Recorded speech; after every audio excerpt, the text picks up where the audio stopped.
You ever notice how no matter what's happening in the world, like literally anything, people just keep acting like everything's fine? That's the one consistent thing about humans. You could be standing ankle deep in fire, the sky turning the color of a bruised tomato, and someone next to you would still be like, ugh, my phone's lagging. Humanity has this incredible ability to ignore disaster. It's not denial anymore, it's an art form. We don't even pretend to care. We just add it to the background noise of our day. Oh, the ice caps are melting? Cool, but my smoothie's too watery. We used to fear the end of the world, now we rate it out of 10. Apocalypse? Solid 7.5. Could've used more explosions. It's like everyone's watching the Earth's final season but forgot it's not a show, it's their house. And we're not even good house guests. We're the kind of people who'd burn the couch and then complain that the room smells funny. Every headline now sounds like the plot of a bad sci-fi movie, but nobody blinks. Fires, floods, global chaos, and someone's still tweeting. Anyone else having a weird Monday? It's not that people don't know what's happening, they just don't feel it anymore. Everything's a meme. The end of civilization is just another trending topic sandwiched between a cat video and a celebrity divorce. We've turned doom into entertainment. You'll be reading about record heat waves, and there's a comment under it saying, still not as hot as my ex. Like, really? The planet's boiling, Chad, maybe skip the flirting.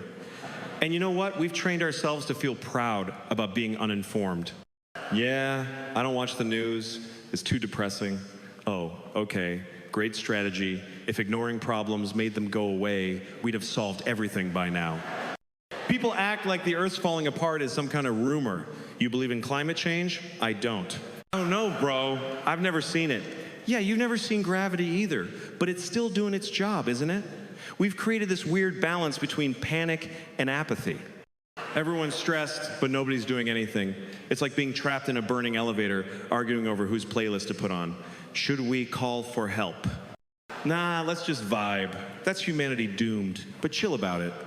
You'll see a wildfire destroying a forest, and some influencers out there saying, guys, I just want to send positive vibes to the trees. Positive vibes? The trees are ash, Brenda. They don't need your energy, they need water. And we've got this blind faith in the idea that someone else is fixing it. Don't worry, they'll figure it out. Who's they? We don't even know.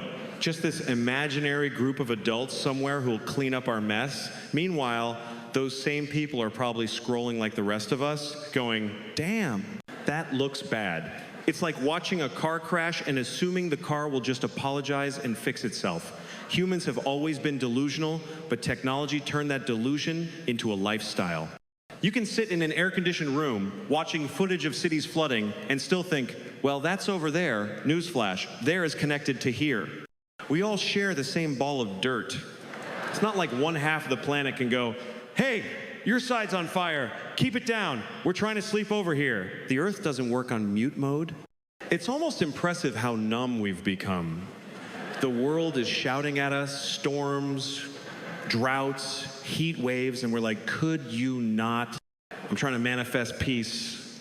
We keep saying the planet's dying, but it's not. The planet's fine, it's just kicking us off. Earth's been through worse. We're the ones running out of time, but we still think recycling one plastic bottle is gonna save the day. We treat eco-friendly habits like cheat codes. I used a paper straw, the oceans are safe now. Yeah, okay, superhero.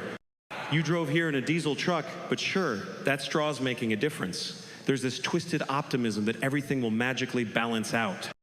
Like, people actually believe the market or technology or innovation will solve extinction. We act like we're in a Marvel movie. Don't worry, science will save us. Science is tired.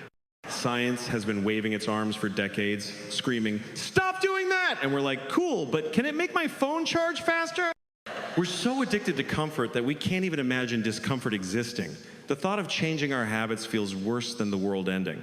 What do you mean, use less energy? I paid for unlimited data. We'll literally choose extinction over inconvenience. It's like, the planet's heating up, should we stop driving? Nah, just make the air conditioning colder. That's our logic, and every time there's some massive catastrophe, people still say, nobody could have seen this coming. Really? We've been seeing it for 50 years. There's video, there's data, there's documentaries with dramatic music. How much more obvious do you need it? What do people expect? A handwritten note from the ozone layer saying, yo, I'm done. But I think deep down, people know. They just don't want to live with that truth rattling around in their head. So they drown it in entertainment. The apocalypse has become background noise between Netflix episodes. It's like being at a funeral but checking your phone during the eulogy. Yeah, tragedy. I get it. Oh, look, a sale on headphones. Maybe that's the real end. Not the fire, not the flood, but the silence that comes when nobody cares enough to even react. When destruction becomes normal, when chaos becomes wallpaper, that's when it's over. Not with a bang, but with a bored sigh and a half-hearted scroll. Because that's who we are, masters of pretending it's not happening. We'll see the world crumble, shrug, and say, well, what can you do? And then go right back to taking pictures of our dinner, because apparently that's the only thing left we know how to do. And that's the funniest, saddest part of it all. The end isn't going to look like the movies. No dramatic music, no last speech, no heroes. Just us, casually living through it, refreshing our feeds, waiting for the Wi-Fi to reconnect while the lights flicker out. The world won't end with panic. It'll end with indifference. You know what's funny? We didn't just build technology to make our lives easier. We built it to make pretending easier. That's what it's for now. We used to invent things out of survival. Fire, the wheel, electricity, useful stuff. Now it's just like, can this app make my face look less like my face? That's the pinnacle of human progress right there. We've replaced curiosity with convenience. We don't ask why anymore. We just ask, does it have dark mode? People treat their phones like sacred objects. You ever see someone drop their phone, they look more devastated than if they dropped their kid? It hits the ground, and they go into this silent panic like, please God, not the scream. The phone survives, and they're like, thank you, Lord. That's religion now. Nobody prays to the heavens, they pray to AppleCare. And it's not even about communication anymore. Phones aren't for calling people, they're for avoiding them. You see someone you know in public, and your first move is to stare at your phone like it's suddenly got the secret to life on it. We use it like a shield, like don't talk to me, I'm reading fake news. We've turned technology into this emotional pacifier, something to suck on so we don't have to deal with reality. You know how people used to say the eyes are the windows to the soul? Not anymore. Now it's like the eyes are the smudged part of the selfie camera. We don't look at people's eyes, we look at their screens, and that's supposed to tell us who they are. You scroll through someone's Instagram and you think you know them. Oh, she hikes, she's spiritual, she eats acai bowls. You don't see the existential crisis 5 minutes after that post. And it's wild because we've convinced ourselves that this constant connection means we're closer. We're not closer, we're just louder. Everyone's shouting into the void, hoping the void gives them a thumbs up. That's the whole thing now. You're not a person unless someone's reacting to you. If you didn't post it, did it even happen? We've become ghosts who only exist when someone's looking at our stories. And the worst part is how proud we are of it. Like, we actually celebrate our dependence. Oh, my screen time went down 12% this week. Yeah, great job. You only looked at your glowing rectangle for 5 hours a day. That's not an achievement. That's a hostage negotiation. We don't own technology, it owns us. We don't even realize it's training us, reshaping how we think, how we feel. It's like if the aliens came down and said, we'll take your brains, and we just handed them over and said, cool, as long as I can keep watching videos. And this thing about updates, oh my God. There's always an update. Every night your phone's like, I need to restart. For what? You don't do anything. What are you updating for? To spy faster? And we just accept it. We let these little machines tell us what to do, when to sleep, when to move, when to breathe. There are people who literally don't know how to function without a step counter. Like, if their Fitbit dies, they just stop walking. Can't move, I won't get credit for it. We used to measure life in years, now we measure it in percentages, battery, Wi-Fi, followers, likes. Everything's a number now, a stat to track. You're not even sad unless your algorithm says so. And every time we think we're getting smarter, technology just finds a new way to make us dumber. We built artificial intelligence to solve problems, and the first thing we used it for was to make cat faces on selfies. That's human genius right there. We created digital consciousness. Let's put bunny ears on it. What's really funny or tragic, depending how you look at it, is that all this tech was supposed to connect us, but people have never felt lonelier. We're more in touch than ever, but nobody really talks. We just send emojis like emotional Morse code. Someone says, "I'm not doing well," and the response is just a heart emoji. Problem solved. People used to talk to priests, therapists, bartenders. Now we talk to Siri. "Hey Siri, I'm sad. I'm sorry to hear that." "Yeah, that helps a lot. Thanks." And we've made these devices so central to our lives that we actually forget what it's like to be bored. Remember boredom? That used to be where ideas came from. Now, the second there's silence, people panic. You ever see someone waiting for an elevator without their phone? They just stand there twitching, like their brain forgot what to do with itself. We've replaced thought with scrolling. We don't daydream anymore, we refresh. We keep saying technology's evolving faster than us, but maybe it's the other way around. Maybe we're devolving faster than the tech can keep up. Like, we're turning into these soft, anxious blobs that can't handle existing without stimulation. Take someone's phone away for an hour, and they look like they're going through withdrawal. What do I do with my hands? You live. That's what you do. You look around.